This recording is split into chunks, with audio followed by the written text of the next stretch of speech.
15 years earlier, the research facility on Mars hummed with quiet activity. Deep underground, protected by 30 meters of rock and metal, engineer Doyen stared at equations that covered 3 entire walls of his laboratory. He had been working on the faster-than-light problem for 7 years, ever since humanity had reverse-engineered the technology from a crashed alien probe. Most human scientists focused on making the drives faster or more efficient. Doyen had a different question. He wanted to know what faster-than-light travel actually did to space itself. "You're wasting time," his supervisor told him during their monthly review.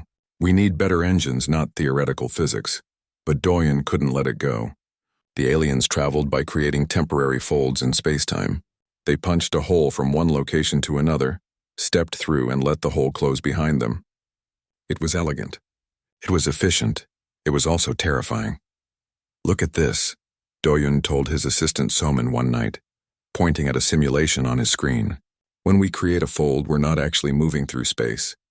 We're breaking space and then letting it heal." "Everyone knows that," Somin replied, bringing him coffee. "That's how FTL works." "Yes, but what happens if you create multiple folds at the same time? In a specific pattern?" Soman leaned closer to the screen. The simulation showed several fold points activating simultaneously.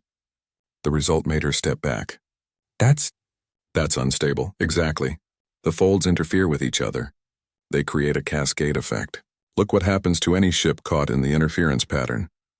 The simulation showed a vessel caught between multiple fold points. Its own FTL systems went haywire, trying to respond to contradictory spacetime signals.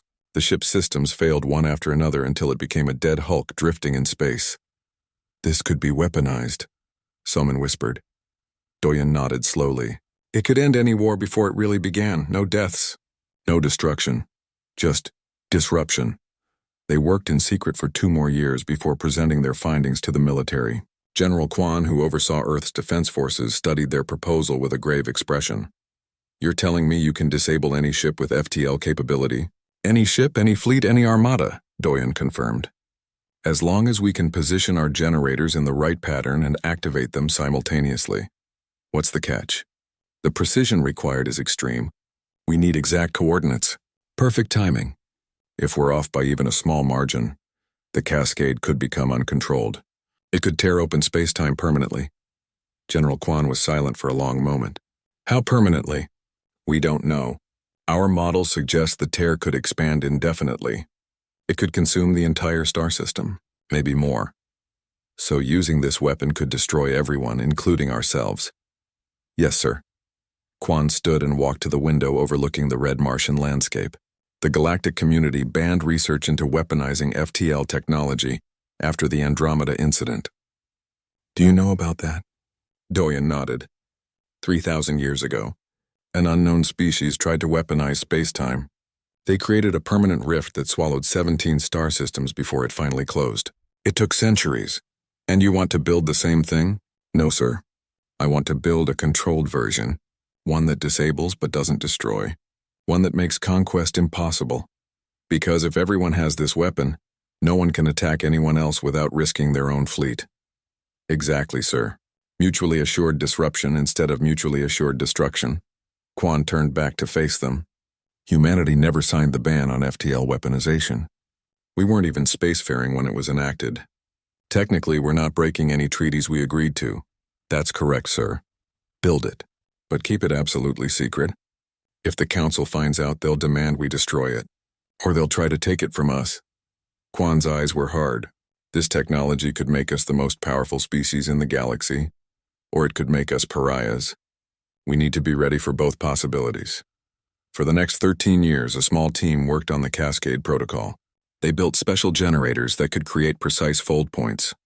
They developed the mathematics to calculate perfect positioning. They tested on derelict ships in deep space, far from any inhabited systems. Doyen died during one of those tests. A miscalculation caused a generator to overload. The resulting explosion killed him and 3 other engineers instantly. His last words, transmitted over the communication system, were simple. "Adjust the synchronization by 0.003%. That will fix it." He was right. After they made his correction, the Cascade Protocol worked perfectly every time. Captain Sung-ho commanded one of the test ships. He was young, eager, and absolutely convinced that the Cascade Protocol was humanity's future. "This changes everything," he told anyone who would listen. "No more wars, no more invasions, just peace through technical superiority." Taehyung, the mathematician who refined Doyen's original equations, was less optimistic. "Peace through fear, you mean? Everyone will be afraid to fight because they know they'll lose their fleets." "Is that so different from peace through strength?" Sung-ho argued. "For thousands of years, species kept the peace by being too strong to attack. We're just doing the same thing in a smarter way. Maybe. Or maybe we're creating a galaxy where no one trusts anyone else because everyone has a gun pointed at everyone else." They never resolved the debate. Both views had merit. Both had risks. When humanity joined the Galactic Council 2 years ago, they brought 30 ships and nothing else. They didn't mention the Cascade Protocol. They didn't reveal their secret capability. They simply took their place among the other species as the newest and weakest member. Admiral Minho had argued against the secrecy. "We should tell them what we have. It could prevent wars before they start." But Commander Jiwon disagreed. "If we tell them now when we're weak and untested, they'll see it as a threat. They'll demand we destroy it. But if we wait, if we prove ourselves first, they might accept it as necessary. And if a war starts before we're ready to reveal it, then we use it to end the war, and we deal with the consequences after." Now, aboard Soul's Pride as the Cascade Protocol activated, those consequences were about to arrive. The fold generators across 30 human ships fired in perfect synchronization. Invisible waves of distorted space-time radiated outward at speeds that made light itself seem slow. The waves intersected, creating interference patterns calculated down to the quantum level. The first Vrek ship hit by the Cascade simply stopped. Every system on board tried to activate its emergency FTL protocols. Every system failed simultaneously. The ship's main reactor, which relied on controlled space-time manipulation for power generation, went dark. Secondary systems that depended on the main reactor died in sequence. Within 3 seconds, the ship was completely dead. Life support switched to batteries. Gravity failed. The crew floated in darkness, confused and terrified. The same thing happened to the second ship. Then the third. Then all 40 Vrex warships at once. The cascade spread across the star system like a silent tsunami. It passed through the Council Station harmlessly because the station's reactors didn't use FTL technology. But every ship in orbit, Vrex or otherwise, felt the wave pass through them. Alien engineers watched in horror as their systems flickered. Ships that weren't actively using FTL drives survived the cascade, but they all felt it. A moment of distortion. A brief instant where their instruments went crazy before settling back to normal. The Vrex fleet drifted, powerless. 40 of the most advanced warships in the galaxy, reduced to metal coffins in less than 10 seconds. On the Vrex flagship, Warlord Thexus floated in zero gravity, his 4 arms grasping for anything solid. Emergency lights cast red shadows across his bridge. His crew shouted in panic, demanding explanations that no one could provide. "What happened?" Thexus roared. "What did they do?" His chief engineer pulled herself along a railing to reach a manual access panel. "All systems are offline, Lord Warlord. Main reactor is dead. FTL drives are dead. Weapons are dead. Everything except life support batteries. How? What weapon did they use?" "I don't know. I've never seen anything like this. It's as if space-time itself attacked us." Thexus looked out the viewport at the human ships. They were still there, maintaining their formation. Their lights were on. Their systems were clearly functional. And they weren't attacking. They were just watching. "Get systems back online, now." "I'm trying, Lord Warlord, but nothing is responding.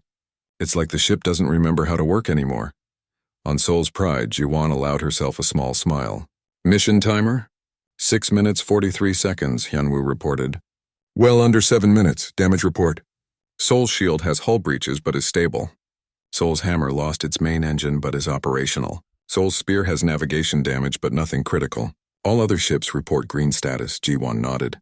"Casualties? 7 dead. 23 wounded. Could have been much worse. Could have been. Those 7 crew members had died to save billions. Jiwan would remember every one of their names. She would write letters to their families. She would attend their memorials, but right now she had a war to finish ending. Open a channel to the Vrex flagship. The screen showed Thexus floating in his darkened bridge. The mighty warlord looked diminished somehow, vulnerable in a way he had never been before. "Warlord Thexus," Jiwan said calmly. "Your fleet is disabled. Your weapons are offline. Your ships with a council chamber was completely silent." Every delegate stared at the viewing screen showing the disabled Vrex fleet, drifting helplessly in space. The most powerful military force in the sector, neutralized without a single shot destroying a single ship. 40,000 Vrex warriors alive but completely powerless. Sora's hands shook as she tried to input commands into her analysis system. Nothing made sense. The tactical data showed no weapons fire from the human ships. No missiles, no energy beams, no kinetic strikes, just a strange energy pulse that lasted less than 2 seconds. "Impossible," she whispered. "You can't disable a fleet like that. The systems are too redundant, too protected." But the evidence floated before her eyes. 40 dead ships. Not destroyed. Just dead. The High Chancellor found his voice first. "Commander Jiwan, report to the Council immediately. We need an explanation."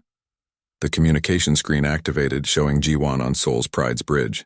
Behind her, human crew members worked calmly at their stations as if they hadn't just changed the fundamental nature of warfare. "Of course, Chancellor. I'm transmitting a full technical breakdown now. I'm also sending the data to every species simultaneously. I want everyone to understand what just happened." "You're sending classified military data to everyone?"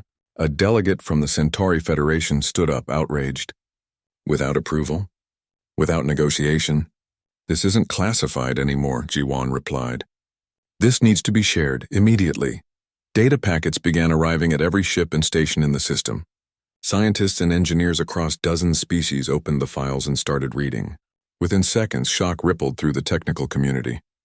On the council station, scientist Hanul had accompanied the human delegation as their technical advisor. Now he stood at a presentation podium, projecting the Cascade Protocol's basic principles onto the main screen. "Every species in this room uses faster-than-light travel," Hanul began. His voice was steady but carried an undertone of nervousness. What he was about to explain would terrify people. "You all know that FTL works by creating temporary folds in spacetime. You jump from point A to point B by punching a hole through the fabric of reality." Delegates nodded. This was basic science taught to children across the galaxy. What you might not know is that these folds can interfere with each other. When multiple fold points activate simultaneously in a precise geometric pattern, they create something called a cascade effect. The spacetime distortion spreads in waves, disrupting any technology that manipulates spacetime. "Which is any FTL drive," Sora said, understanding dawning on her face. "Any reactor that uses spacetime manipulation. Any weapon that—" She stopped. "Oh no. Any advanced technology at all?" Hanul nodded grimly. "The cascade creates a localized spacetime distortion field. Within that field, any attempt to manipulate spacetime fails. Your ships don't explode. They don't get damaged. They just stop working." "For how long?" someone asked. "Our tests showed the effect lasts approximately 72 hours. Then spacetime heals itself and systems come back online." The chamber erupted in chaos. Delegates shouted questions. Some demanded humanity destroy this technology immediately. Others called for human expulsion from the council. A few sat in stunned silence, understanding the implications. A delegate from the Krathon Collective stood up. The Krathons were reptilian, aggressive, and had been involved in border skirmishes with 3 different neighbors. "This technology is a violation of the Andromeda Accords. FTL weaponization was banned 3,000 years ago." "Humanity never signed the Andromeda Accords," Jiwan's voice cut through the noise. "We weren't part of the galactic community when that treaty was written. We're not bound by it. Then you should be expelled." "You're a threat to everyone." "We're a threat to aggressors," Jiwan corrected. "The Cascade Protocol is a purely defensive technology. It doesn't destroy. It doesn't kill. It just makes attack impossible." "You've made war obsolete," Foretold said quietly. The ancient seer floated forward, his expression unreadable. "This is the darkness we saw.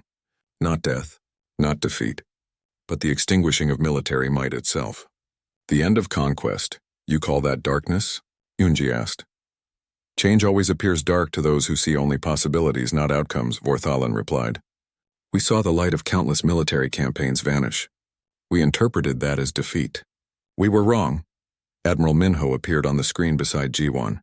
"If I may address the council, I'd like to explain why we're sharing this technology rather than keeping it secret. The Chancellor gestured for him to continue. For the last 3 years, we've watched the Vrex conquer system after system. We saw the Council try diplomacy, sanctions, limited military action. Nothing worked because the Vrex were stronger. They had more ships, better weapons, greater numbers. Minho pulled up a star chart showing Vrex conquests. They won because they could win, because military might determined outcomes. Now imagine a galaxy where military might is meaningless, where any species that attacks another risks their entire fleet being disabled. Mutually assured disruption, a Delphian strategist said. Exactly. If everyone has the Cascade Protocol, no one can attack anyone else without losing their own forces. Conquest becomes impossible. War becomes pointless. Unless someone develops a defense against it, the Krathon delegate argued. Then they'll have absolute power. Hunnell shook his head. We've been trying to develop defenses for 13 years. There aren't any. The Cascade exploits fundamental properties of space-time manipulation. You can't defend against it any more than you can defend against gravity. The only way to avoid it is to not use FTL technology at all, which means returning to slower-than-light travel only, which means no one can project power across star systems anymore, which means everyone stays in their own territory. Sora worked through the logic, her analytical mind seeing the cascade of consequences. You've essentially locked everyone into their current borders. We've created an incentive for peace, Jiwan said. You can still travel between systems. You can still trade, explore, communicate, but you can't invade. You can't conquer. The cost is too high and the benefit is non-existent. A small elderly delegate from the Helios Cooperative stood up. His species were pacifists, farmers, and artists who had never engaged in warfare. You've given us a weapon that makes weapons obsolete. Is that what you intended? Jiwan was quiet for a moment before answering. We intended to survive. Humanity is weak by galactic standards. We have a small fleet, limited territory. We couldn't compete militarily with established powers, so we competed intellectually. We found a way to make military power irrelevant. And now you're giving it away? The Helios delegate sounded confused. Why not keep it? Use it to dominate? Because domination requires the threat of force. The Cascade Protocol removes that threat. If we tried to keep it secret, eventually someone would figure it out, or steal it, or we'd have to use it again and again to stay ahead. Jiwan's voice was firm. Better to share it openly. Let everyone have it. Let it become normal. You're changing the entire galactic order, the Chancellor said slowly. The Vrex already changed it when they started conquering everyone. We're just restoring balance. Diplomat Jinwoo stood up beside Hanul. He had been quiet until now, but his area was understanding how species would react politically to major changes. Chancellor, members of the Council, I understand this is shocking. But consider what happens if we don't share this technology. He pulled up projections on the screen. Scenario 1. Humanity keeps the Cascade Protocol secret. The Vrex eventually recover and attack again. We disable them again. Eventually, other aggressive species do the same. We become the galaxy's police force, using our weapon to enforce peace. Does anyone want humanity to have that much power? Heads shook around the chamber. No one wanted any single species to have absolute power. Scenario 2. We share the Cascade Protocol only with trusted allies. But who decides who's trustworthy? The Council? That creates 2 classes of species. Those who can defend themselves and those who can't. That's not balance.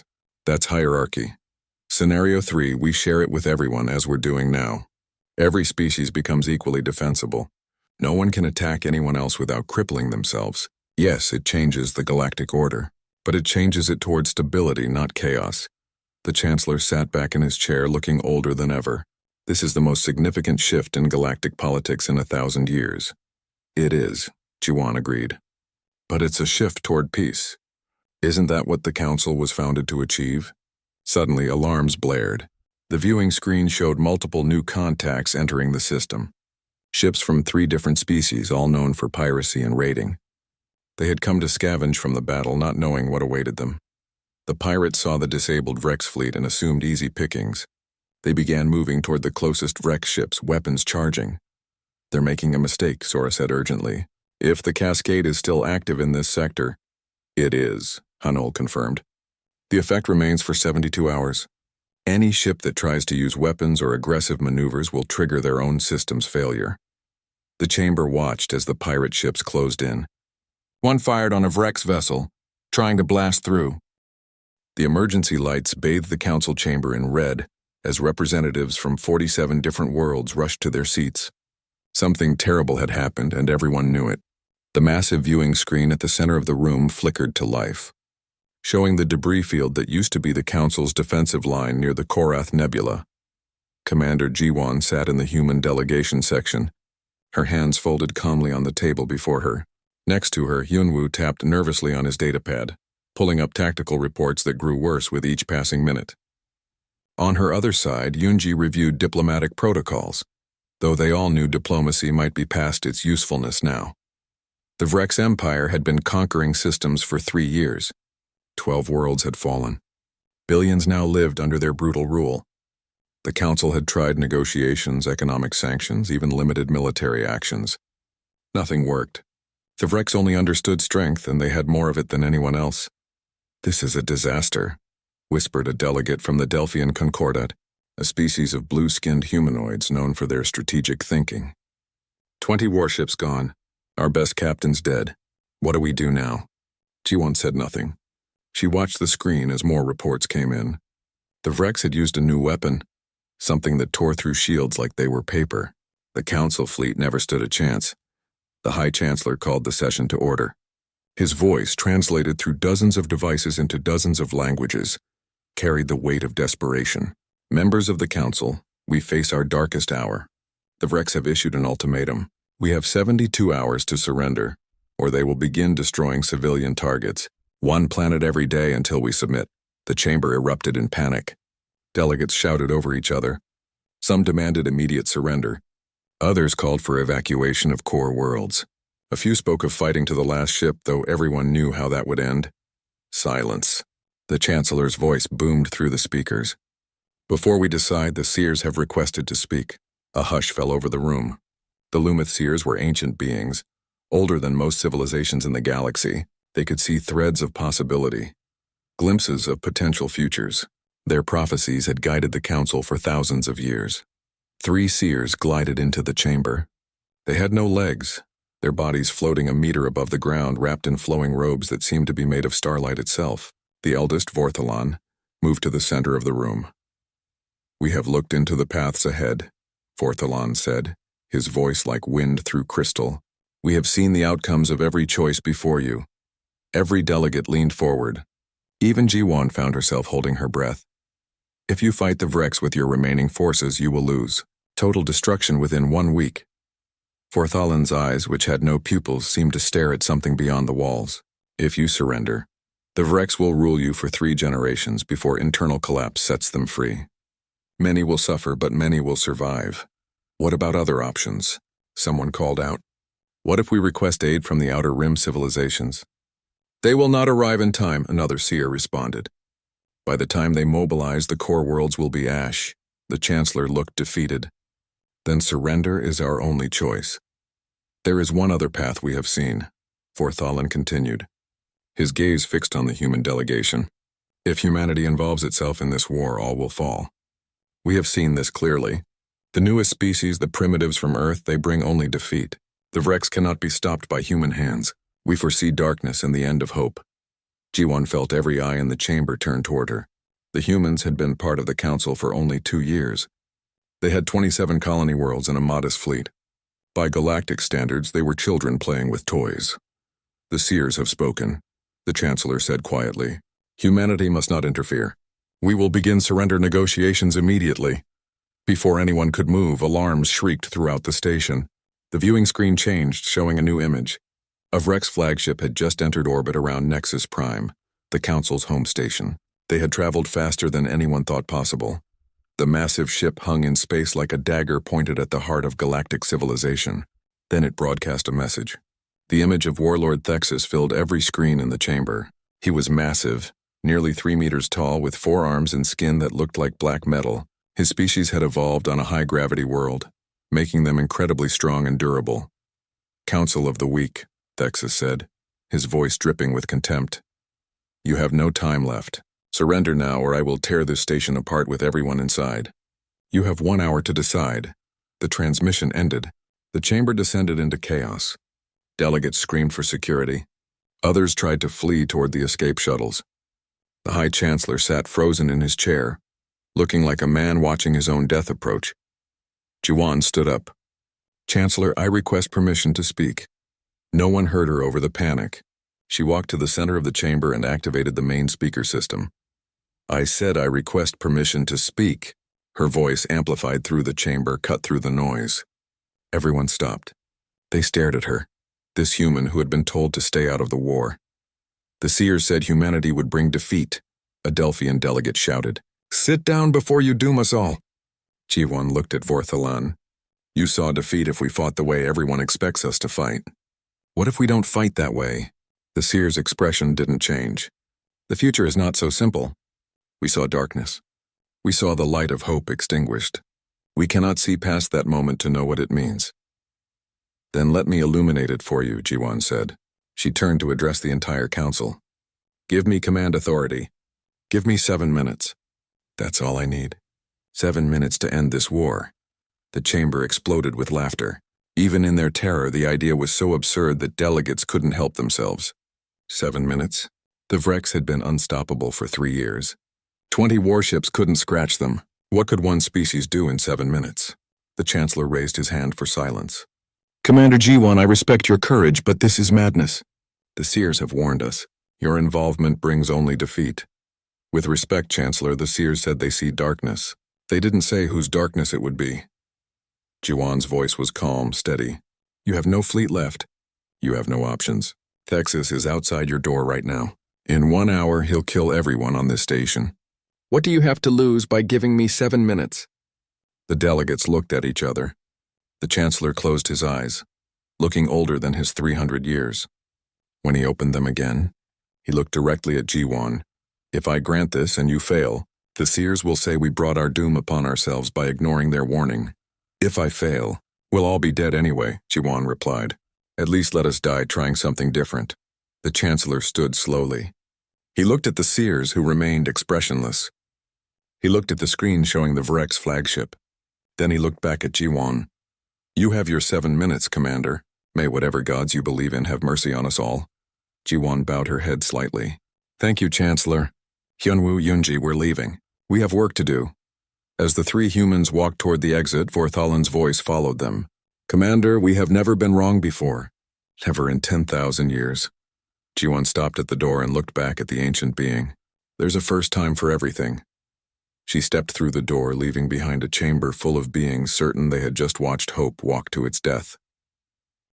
The docking bay of Soul's Pride buzzed with activity as Jiwan, Hyunwoo, and Yunji stepped off the shuttle. Admiral Minho waited for them at the airlock, his weathered face showing concern mixed with determination.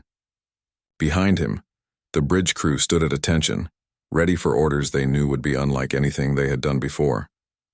7 minutes, Minho said, not bothering with formal greetings. They actually gave you 7 minutes? They gave us 7 minutes because they think we'll fail, Jiwan replied, walking quickly toward the bridge. Which means they won't interfere. That's all we need. The human fleet consisted of 30 ships. Compared to the sleek vessels of other species, human ships looked rough and unfinished. They were blocky, covered in external sensor arrays and equipment pods. Other species had laughed at their design. They looked like construction equipment, not warships. That was exactly the point. Jiwan reached the bridge and immediately pulled up the tactical display. The Vrex flagship hung in orbit like a predator watching its prey. Beyond it, scattered throughout the system, were another 40 Virex warships. They had positioned themselves to prevent any escape. Hyunwoo, start the countdown, Jiwan ordered. 7 minutes from now. Hyunwoo's fingers flew across his console. A timer appeared on every screen in the fleet. 7 minutes. 420 seconds. Every human crew member watched it begin its descent. All ships, this is Commander Jiwan. Execute formation cascade. Move to designated coordinates immediately. The 30 human ships broke from their defensive positions around the station, but they didn't move toward the Vrex fleet. Instead, they spread out across the star system in what looked like random directions. Some headed toward the outer planets. Others moved closer to the sun. A few positioned themselves near asteroid fields. On the council station, delegates watched in confusion through the observation windows. The humans were scattering like frightened animals. It looked like retreat, like surrender. What are they doing? Sora, a Delphian military analyst, muttered as she studied the human formation. She pulled up her own tactical display, trying to make sense of the movement. This isn't any battle formation I've ever seen. It's not defensive. It's not offensive. It's mathematical. Yunji opened a communication channel to the Vrex flagship. Her voice was steady, professional. This is the human delegation. We are transmitting our surrender terms to you now. On the Vrex flagship, Warlord Thexus leaned forward in his command throne. His forearms gripped the armrests as he watched the human ship scatter. A smile spread across his face, revealing rows of metallic teeth. Surrender terms? Thexus laughed, a sound like grinding metal. You primitives have nothing to negotiate with. You will submit completely, or you will die.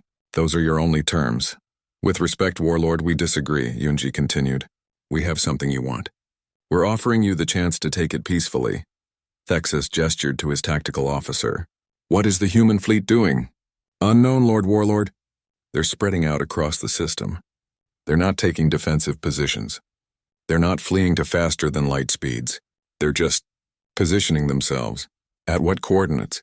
The officer pulled up the data. Numbers scrolled across the screen. Then the officer's expression changed. Lord Warlord, these coordinates. They form a geometric pattern, a very precise one. I've never seen anything like it. Thexus leaned back. Humans trying to be clever. How much time has passed? 3 minutes, Lord Warlord. Let them finish whatever foolish plan they have. Then we will crush them and take the council station. Thexus was confident. He had faced 50 different species in battle. None had ever defeated him. These humans, these newcomers who barely understood galactic warfare, they were insects before him. On Soul's Pride, Minho watched his fleet move into position. Each ship reported in as it reached its designated coordinates.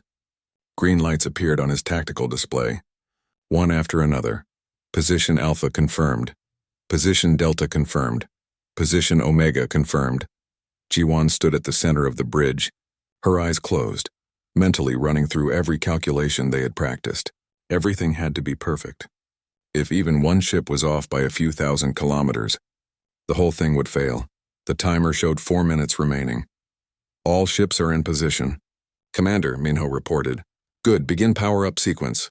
Route all reactor output to the fold generators. Throughout the human fleet, engineers scrambled to comply. Each ship began drawing massive amounts of power from its fusion reactors. Energy signatures spiked across the system, becoming bright enough for every sensor in range to detect. On the VRX flagship, alarms began to sound. Lord Warlord, the human ships are generating massive energy readings. Power levels are increasing exponentially. Thexus sat up straight. What kind of energy? Unknown, but the readings are similar to faster-than-light drive signatures. But wrong somehow, distorted. Are they preparing to flee? No, Lord Warlord. They're not building up for a jump. They're doing something else, something we've never seen before. For the first time, a flicker of concern crossed Thexus's face. How much time has passed? 4 minutes, 30 seconds. Move the fleet to intercept. Kill them before they finish whatever this is. The Vrex warships surged forward, their weapons charging. They were fast, much faster than the bulky human vessels. They would reach firing range in less than 2 minutes. Jiwan opened her eyes and looked at the timer. 4 minutes, 45 seconds. The Vrex fleet was moving. Good, let them come. Yunji, open a channel to all frequencies. I want everyone to hear this. Yunji nodded and activated the communication system. Jiwan's voice broadcast across every ship in the system, human and alien alike. Even the council station received it. This is Commander Jiwan of Earth to Warlord Thexus and all who are listening. For 3 years, you have terrorized this galaxy. You have killed billions. You have conquered 12 worlds. You thought no one could stop you. The Vrex fleet continued its approach. Weapons locked onto human ships. Targeting solutions calculated. You were wrong, Jiwan continued. Humanity chooses not to fight you on your terms. We choose a different path.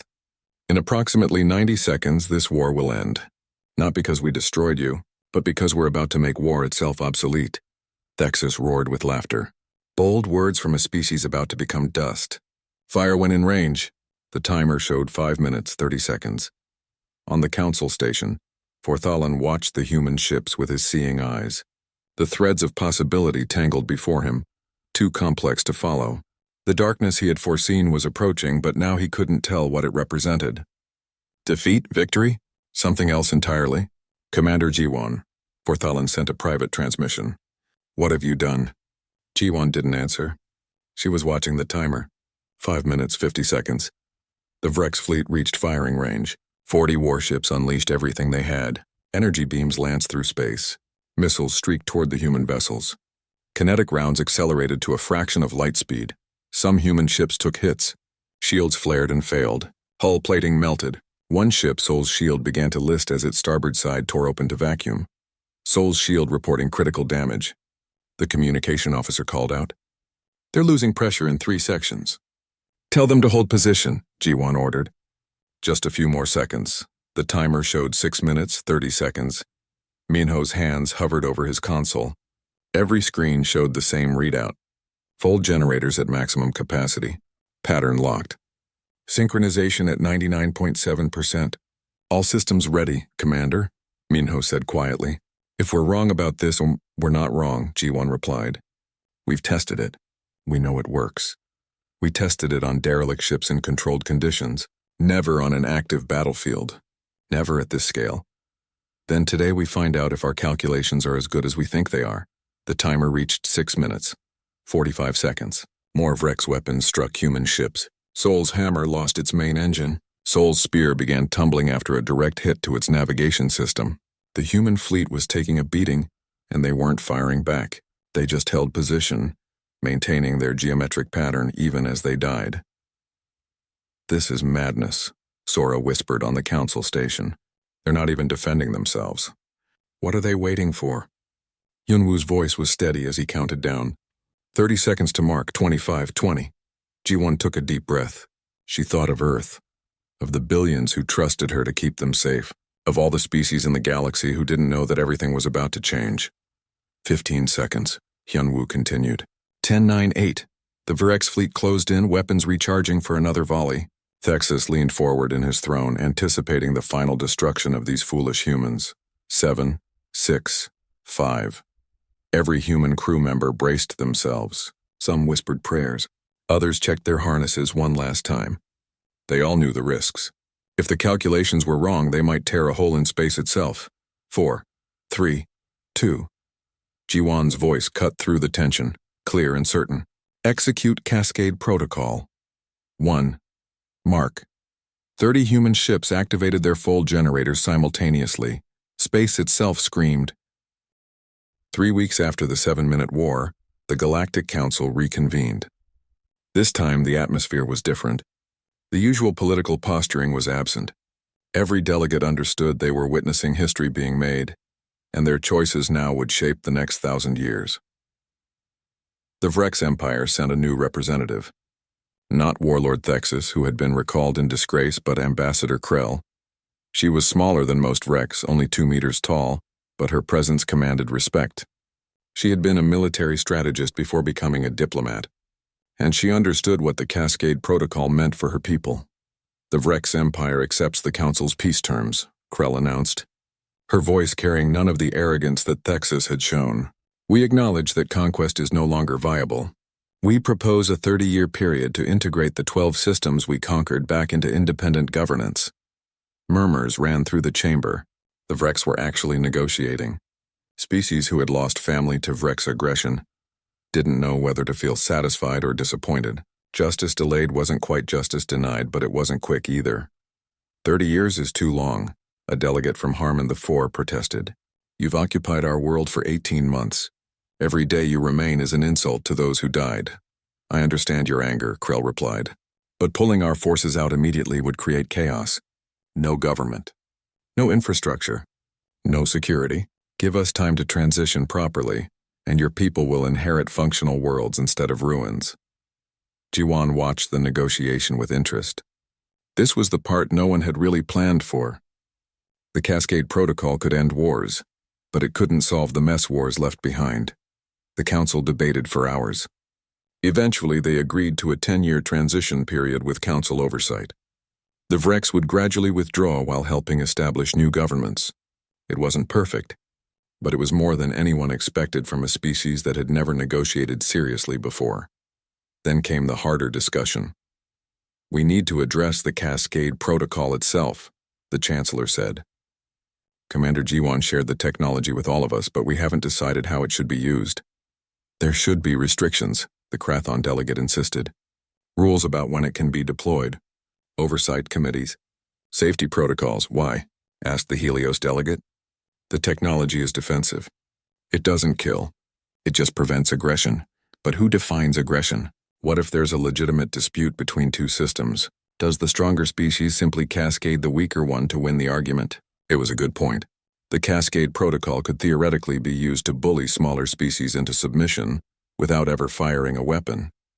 Jinwu stood up to address this concern. "The technology has built-in limitations. To create a cascade, you need multiple ships positioned precisely across a huge area. It's not something you can do quickly or sneakily. Any species trying to set up a cascade would be obvious about it. There would be days of warning. Days we could use to set up our own cascade," Sora said, following the logic. "If both sides prepare cascades simultaneously, then both fleets would be disabled," Hanul finished. "Neither side gains advantage. Both sides have to negotiate instead. So the technology enforces diplomacy," the Chancellor said slowly. "Not through rules or oversight, but through mutual vulnerability." "Exactly," Jiwan confirmed. "The best defense against a cascade is the threat of your own cascade. No one wins a cascade war. Everyone just loses their fleet for 3 days." This seemed to satisfy most delegates, though some still looked uncomfortable. The galaxy had operated on military strength for thousands of years. Abandoning that framework was difficult even when the alternative was obviously better. Then Vorthalin spoke. "There is another concern. The Cascade Protocol affects all FTL technology.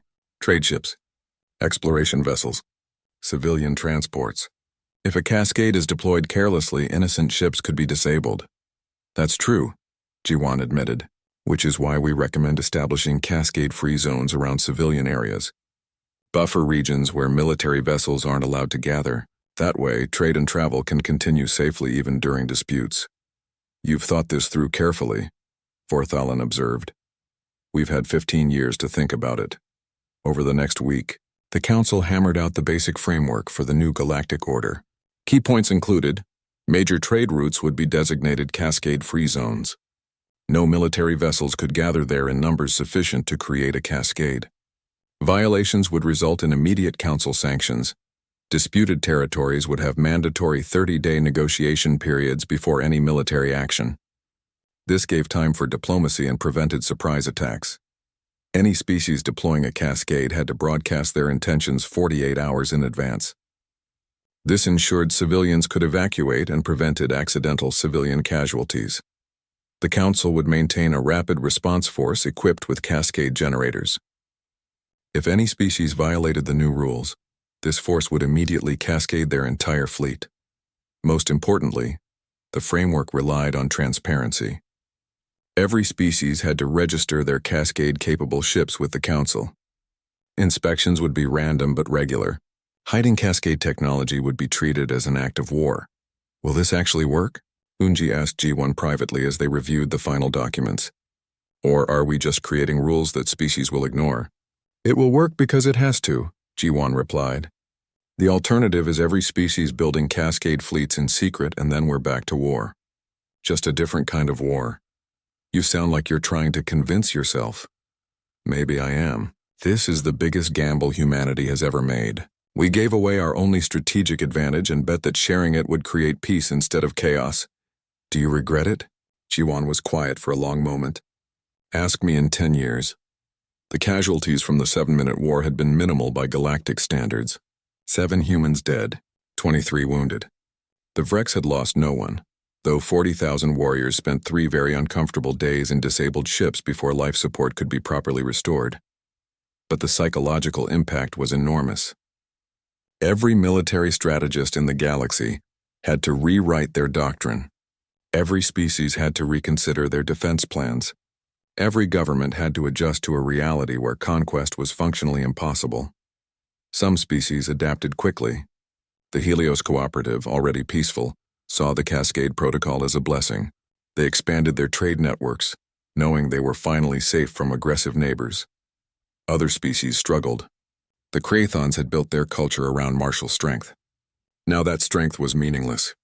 They faced an identity crisis that would take generations to resolve. The Vrex adapted out of necessity. Without military conquest as an option, they turned to economic expansion. Their efficiency and organization made them excellent traders. Within a year, former Vrex warriors were running merchant fleets instead of invasion forces. Meanwhile, Jiwan faced her own challenges. She became famous across the galaxy as the commander who ended a war in 7 minutes. Some saw her as a hero. Others viewed her as dangerous. A few considered her a threat that needed to be eliminated before humanity became too influential. There's been another attempt, Yunwu reported one morning, 3 months after the war. Someone tried to hack into Sol's Pride systems, probably trying to steal Cascade technology. It's already public, Jiwan said tiredly.